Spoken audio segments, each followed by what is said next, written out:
we will discuss about classification of crystalline solid. In first video, we discussed about classification of solid on the basis of arrangement of particles. Arrangement of particle की base पर दो type के solids होते हैं, amorphous and crystalline. और ये जो second classification है, ये क्रिस्टलाइन सॉलिड्स का क्लासिफिकेशन है, which is based upon force of attraction. Force of attraction के बेस पर क्रिस्टलाइन सॉलिड्स को चार टाइप्स में डिवाइड किया हुआ है: molecular solids, covalent solids, ionic solids and metallic solids. इनके नाम में ही इनके बारे में कुछ हिंट भी है. जैसे मॉलिक्यूलर सॉलिड में जो कॉन्स्टिट्यूएंट पार्टिकल्स होंगे वो मॉलिक्यूल्स होंगे. कोवलेंट सॉलिड्स में कोवलेंट बॉन्ड प्रेजेंट होगा एटम्स के बीच में. और आयनिक सॉलिड्स में आयंस आर रेस्पॉन्सिबल और ions are present in the solid structure. And metallic solids में मेटल्स के बीच में कोई फोर्स ऑफ अट्रैक्शन होगा. तो फर्स्ट थिंग तो अपन ये ध्यान दें कि इन चारों टाइप्स को क्लासिफाई करने का बेसिस है फोर्स ऑफ अट्रैक्शन. जैसे मॉलिक्यूलर सॉलिड, तो मॉलिक्यूलर सॉलिड में जो फोर्स ऑफ अट्रैक्शन होगा वो मॉलिक्यूलर फोर्स ऑफ अट्रैक्शन होगा. Molecular force of attraction. अब मॉलिक्यूलर फोर्स ऑफ अट्रैक्शन क्या होता है, ये आप क्लास 11th में पढ़ के भी आए हैं कि weak van der Waals force of attraction है. मॉलिक्यूलर सॉलिड्स में मॉलिक्यूल्स के बीच में कोई फोर्स ऑफ अट्रैक्शन होगा. मॉलिक्यूलर सॉलिड्स में कॉन्स्टिट्यूएंट पार्टिकल्स मॉलिक्यूल्स होंगे. मॉलिक्यूल कई मोनोएटॉमिक मॉलिक्यूल्स भी होते हैं, जैसे हीलियम हुआ, argon, H2 itself molecule, Cl2 molecule है, SO2 मॉलिक्यूल है. तो मॉलिक्यूल के बीच में फोर्स ऑफ अट्रैक्शन होगा, वो हो गए मॉलिक्यूलर सॉलिड. और मॉलिक्यूलर सॉलिड्स फर्दर तीन टाइप में क्लासिफाई हैं. इसके फर्दर 3 टाइप्स होते हैं. वो 3 टाइप में क्लासिफाई करने का base further force of attraction ही है. फोर्स ऑफ अट्रैक्शन कैसे, देखिए. पहली चीज, मॉलिक्यूलर सॉलिड्स में कोई molecular force of attraction present होगा और मॉलिक्यूल्स के बीच में ही वो molecular force of attraction present होगा. अब सपोज आप ये बात करते हैं, इस टाइप के मॉलिक्यूल्स, इनमें यदि अपन कॉमन थिंग बात करें कि इसमें क्या कॉमन थिंग है इन मॉलिक्यूल्स में, helium, argon, hydrogen, Cl2 and I2, इनमें क्या कॉमन है कि सारे नॉन पोलर मॉलिक्यूल्स हैं. इनमें कहीं पोलरिटी नहीं है. Helium, argon, H2, Cl2, they are non polar species. तो इनमें जो फोर्स ऑफ अट्रैक्शन होगा ना, वो डिस्पर्जन फोर्स ऑफ अट्रैक्शन होगा. इनमें London force of attraction present होगा. या तो लंदन फोर्स बोले या डिस्पर्जन फोर्स ऑफ अट्रैक्शन. तो पहला हो गया नॉन पोलर मॉलिक्यूलर सॉलिड्स. जो मॉलिक्यूल नॉन पोलर हैं उनके बीच में London force of attraction present होगा. सेकंड टाइप है मॉलिक्यूलर सॉलिड्स. मॉलिक्यूलर सॉलिड्स जैसे कि HCl and polar molecular solids. Polar molecular solids, for example, HCl and SO2. These are polar itself. इनमें कहीं polarity होती है मॉलिक्यूल्स में. HCl पे H पे पार्शियल पॉजिटिव चार्ज होता है, Cl पे पार्शियल नेगेटिव चार्ज होता है. दैट मींस इसका dipole moment not equal to 0. SO2, इसका dipole moment not equal to 0. इसका dipole moment not equal to 0. जबकि यदि यहाँ CO2 लिख देते हैं ना, कार्बन डाइऑक्साइड, CO2, तो CO2 के बीच में जो फोर्स ऑफ अट्रैक्शन है वो लंदन फोर्स होता है, वो डिस्पर्जन फोर्स ऑफ अट्रैक्शन होता है. तो CO2 इस वाली कैटेगरी में आ जाएगा. अपने कार्बन डाइऑक्साइड को, CO2 को इस वाली कैटेगरी में रख सकते हैं.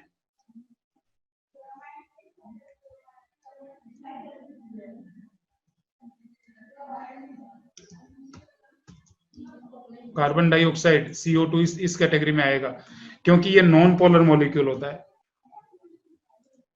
ना. जबकि SO2 है, पोलर होता है. अब पोलर क्यों होता है SO2? क्योंकि सल्फर पर एक लोन पेयर अवेलेबल होता है, जिसके कारण ये V शेप में होता है. V, सल्फर पर सेंट्रल एटम पे एक लोन पेयर है और दोनों सल्फर ऐसे बैंड स्ट्रक्चर में है. जबकि CO2 एक लीनियर स्ट्रक्चर होता है. एक साइड में लेफ्ट हैंड साइड में ऑक्सीजन, फिर राइट हैंड साइड में भी ऑक्सीजन, सेंट्रल एटम पे कार्बन. तो इंटरनल कंपेंसेशन के कारण ये मॉलिक्यूल नॉन पोलर हो गया. और SO2 है वो पोलर है, HCl पोलर है. तो HCl इन मॉलिक्यूल्स के बीच में जो फोर्स ऑफ अट्रैक्शन होगा वो होगा डाइपोल फोर्स. वो होगा आपका डाइपोल डाइपोल फोर्स। SO2 इन मॉलिक्यूल्स के बीच में होगा डाइपोल डाइपोल फोर्स। तो they are categorise under polar molecular solids. Third one, hydrogen bonded molecular solids, मतलब ऐसे मॉलिक्यूलर सॉलिड्स जिनके बीच में हाइड्रोजन बॉन्डिंग प्रेजेंट होती है, जैसे कि water in solid form means ice. Ice में H2O और water water molecules they are binded together with help of hydrogen bond. मतलब वाटर मॉलिक्यूल को एक दूसरे वाटर मॉलिक्यूल को जोड़ने का काम कौन कर रहा है? Hydrogen bond. और वाटर अपने आप में एक मॉलिक्यूलर है, एक मॉलिक्यूल है। तो मॉलिक्यूल मॉलिक्यूल के बीच में यदि कोई फोर्स ऑफ अट्रैक्शन है, कोई मॉलिक्यूलर फोर्स ऑफ अट्रैक्शन है, तो they are categorized under molecular solids.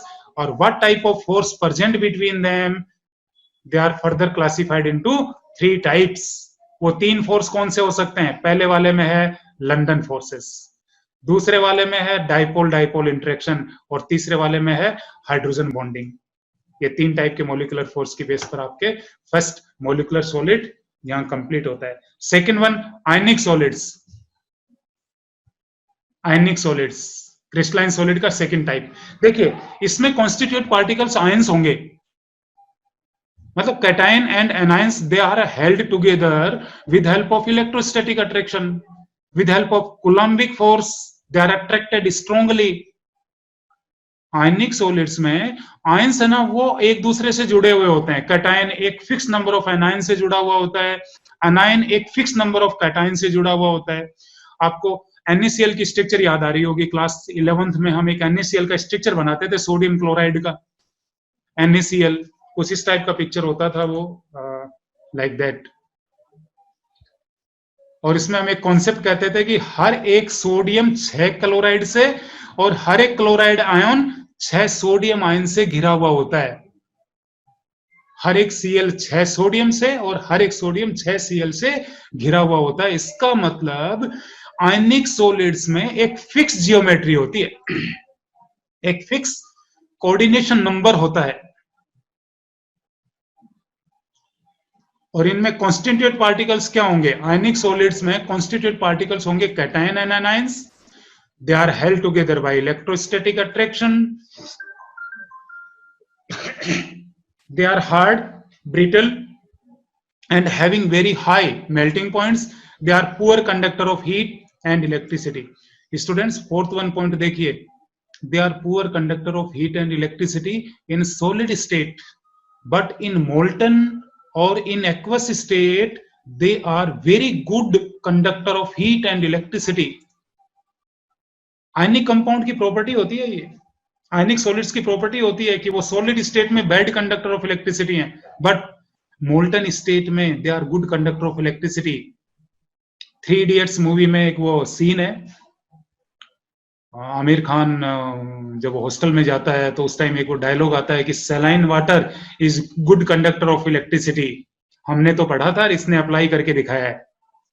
Saline water is good conductor of electricity because of presence of salts, common salt उसमें NaCl, मैक्सिमम तो NaCl होता है, उसके अलावा मैग्नीशियम और कैल्शियम के भी कई सॉल्ट होते हैं, बाकी मेन होता है NaCl, sodium chloride, which makes saline water good conductor of electricity। तो यहाँ एक क्वेश्चन बनता है कि आयनिक सॉलिड है ना, वो गुड कंडक्टर है कि बैड कंडक्टर? तो यहाँ पर आपको दोनों चीजें बतानी पड़ेंगी। Ionic solids they are bad conductor of electricity in solid state, but they are good conductor of electricity in molten or in aqueous state।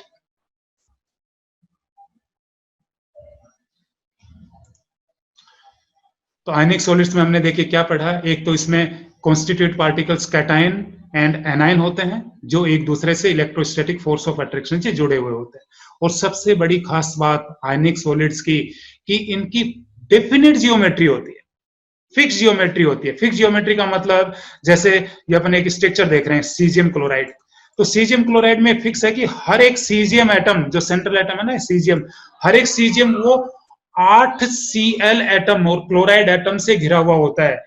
Zinc sulphide में देखें, यहाँ जिंक सल्फाइड में हर एक जिंक आयन है ना वो 4 सल्फर से 4 sulphide ion से घिरा हुआ होता है। NaCl हमने बात किया है सोडियम क्लोराइड का, तो NaCl में हर एक सोडियम 6 Cl से और हर एक Cl 6 सोडियम से घिरा हुआ होता है। इसका मतलब आयनिक सॉलिड्स की एक फिक्स जियोमेट्री होती है जो कि solid state में poor conductor of heat and electricity, but in molten or in aqueous state they are very good conductor of heat and electricity because of ions are become free to move. So this one about ionic solids.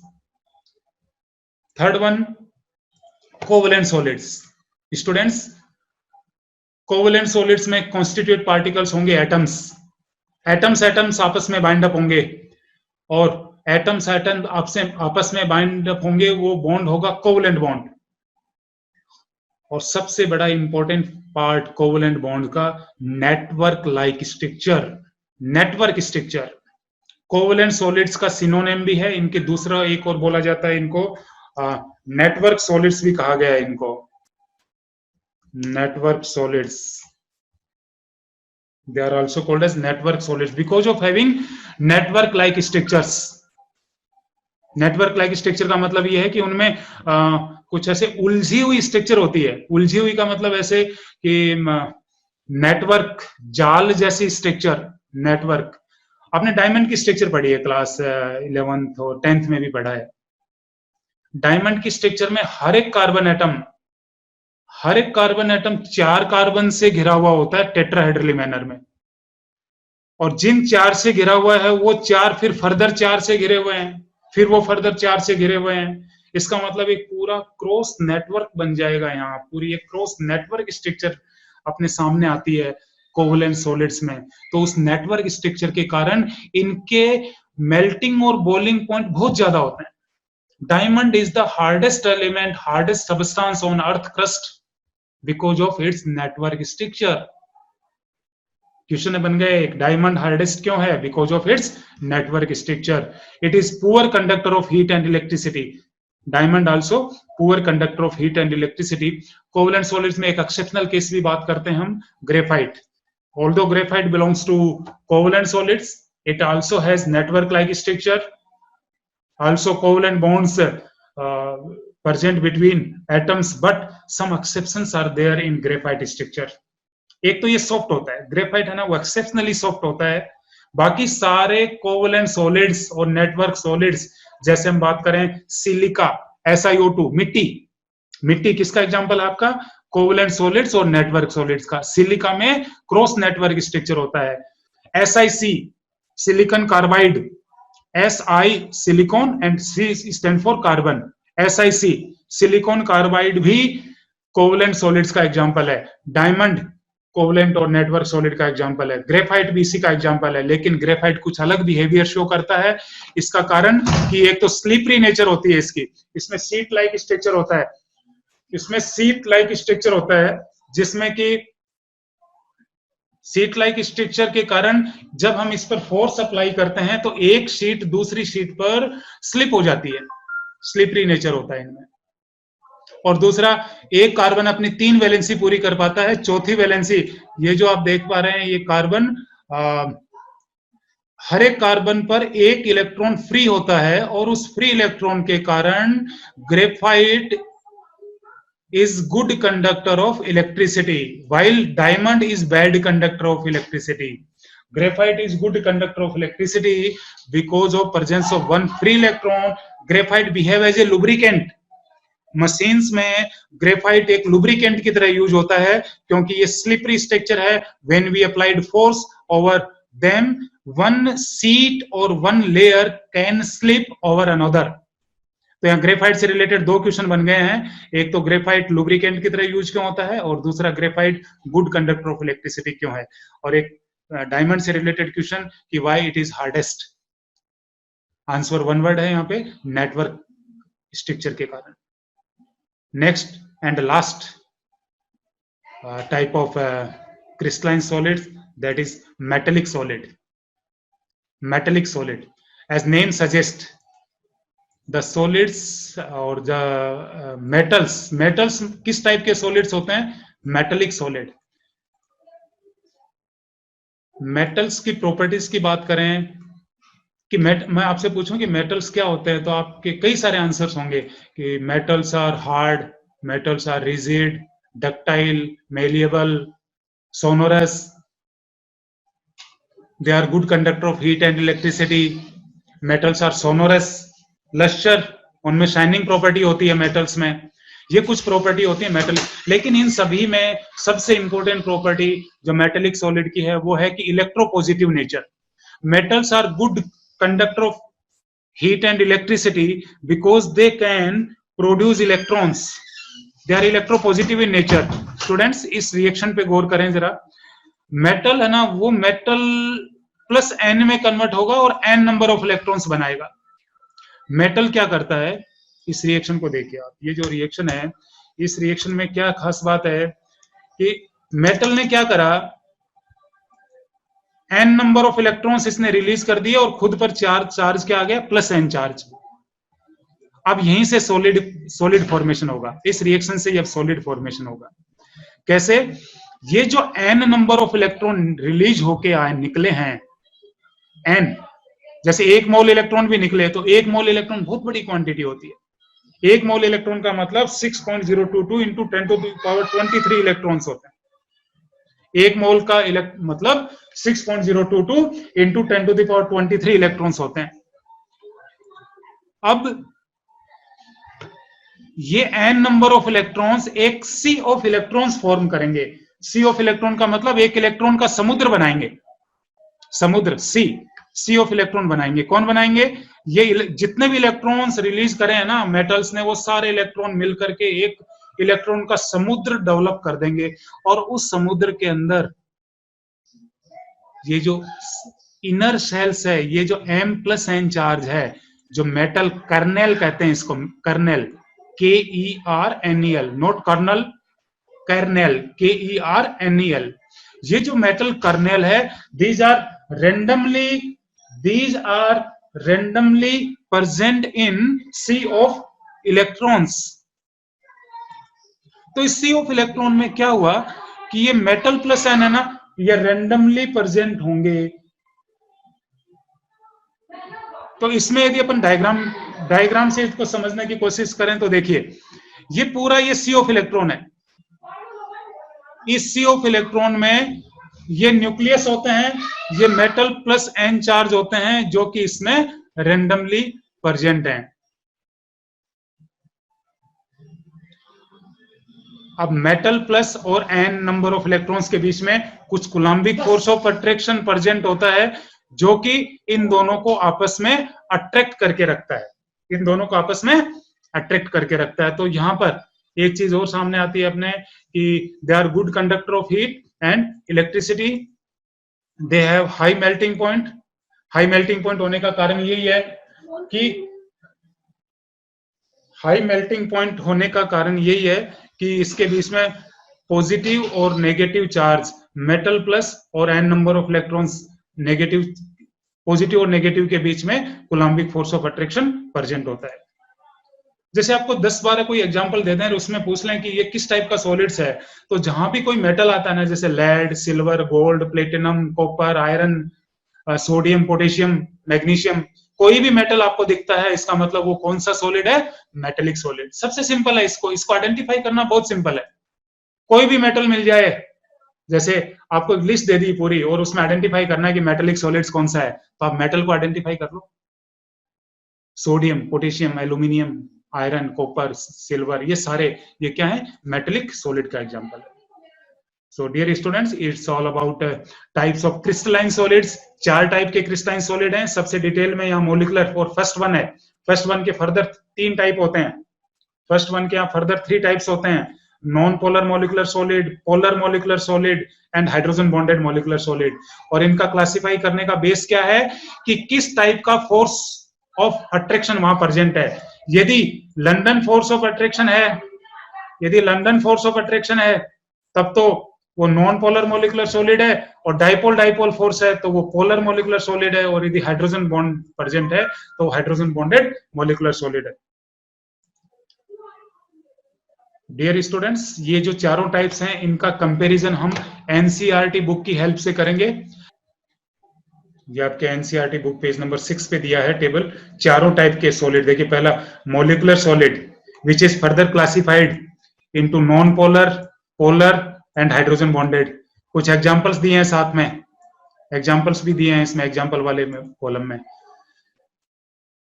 Comparison इसलिए important हो जाता है इनमें चारों में क्योंकि एक तो देखिए कॉन्स्टिट्यूएंट पार्टिकल्स क्या हैं, इसमें मॉलिक्यूल मॉलिक्यूल के बीच में अट्रैक्शन होता है, आयनिक सॉलिड्स में आयंस आयंस के बीच में अट्रैक्शन होता है, मेटेलिक सॉलिड्स, मेटेलिक सॉलिड वही समुद्र, इलेक्ट्रॉन का समुद्र, और उसके बीच में क्या होते हैं कर्नेल्स, कर्नेल क्या होता है पॉजिटिव आयंस।